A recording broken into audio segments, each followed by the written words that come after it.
You know, I've stayed in some of the best hotels in the country, in the United States. And you walk in and you say, oh, this is nice.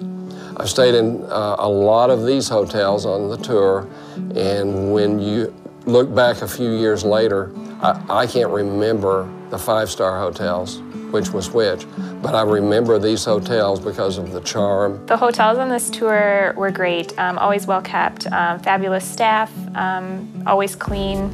Some were, you know, a little more modern, but then we'd stay in some local ones that had a lot of character. They've been very unique. They haven't been same old same. You don't feel like you're stuck in an American hotel. You definitely feel like you're in a local hotel and with a very European flavor. They've all been smaller hotels, which I like. It's not the cookie cutter, you know, American hotels transplanted to Europe. They've all felt very, very authentic to the regions and to the areas. One thing is always the same, and that's that they're in some way unique. They're going to be a little bit different than what people would experience in the U.S.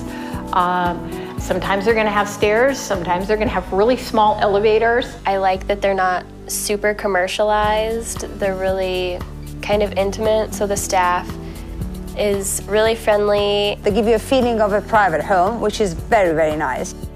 The employees, they are working in the same hotel for many years. It's a bit like a family.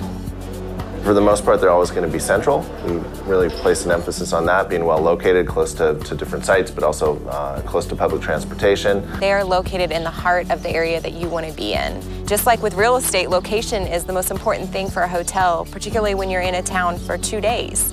You need to be where the action is and where you can get to the major sites conveniently and easily. You could tell a lot of thought was put into them because a lot of times we were right near a bus station or a metro station, definitely next to a public transportation site, which becomes vital when you're traveling. One of the reasons to stay in a city rather than the outskirts or rather than on a cruise ship, for example, is that you know, to be able to see the city after dark or early in the morning, to be able to get around easily is essential. So that is, I think, for me, one of the most important things. Having just a nice and comfortable place to come back to at the end of the day or during the middle of the day is really an essential thing. You need a good place to be able to rest up and to feel comfortable at night, and the hotels always provide that.